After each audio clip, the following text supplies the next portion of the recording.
మెదక్ జిల్లా జిన్నారంలో రజక సంఘం మీడియా సమావేశాన్ని నిర్వహించింది. సందర్భంగా జిల్లా రజక సంఘం ప్రతినిధులు మాట్లాడుతూ జిన్నారం మండల రజక మహిళల శ్రేయస్సు కోసం మండల అధ్యక్షుణ్ణి సమావేశంలో ఎన్నుకున్నారు. జిన్నారం మండల రజక హక్కుల శ్రేయస్సు కోసం మండల అధ్యక్షునిని సమావేశంలో ఎన్నుకున్నారని ప్రతినిధులు తెలిపారు.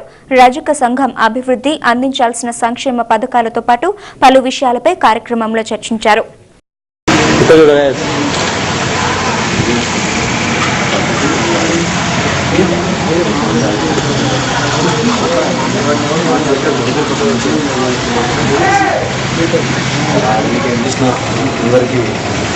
గతంలో ఉన్నది ప్రభుత్వం ఆంధ్ర తెలంగాణ ఉండే రెండు కలిసి ఇప్పుడు మన తెలంగాణ అయింది కాబట్టి అప్పట్లోనే మనము జిల్లాలో అందరికంటే ఎక్కువ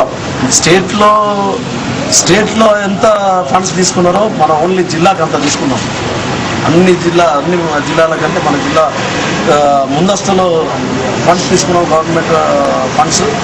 కాబట్టి ఇప్పుడు మన ప్రభుత్వం వచ్చింది, మన తెలంగాణ ప్రభుత్వం, మన కేసీఆర్ గారితో మన ఉన్నటువంటి సమస్యలు ఏంటంటే మన దగ్గర ఉన్నటువంటి గరీబులు ఉన్నారు, వాళ్ళ లిస్ట్ కూడా తయారు చేయండి. మన సీఎం గారు ఇచ్చినట్టు మాట ఉంది కదా, ఏది లేని వాళ్ళకు ఇల్లు కట్టిస్తాను, దానికి కూడా లిస్ట్ తయారు చేసి భూములు కూడా 3 ఎకరాలు ఇస్తామని అనౌన్స్ చేశారు. వాళ్ళు హామీ ఇచ్చారు.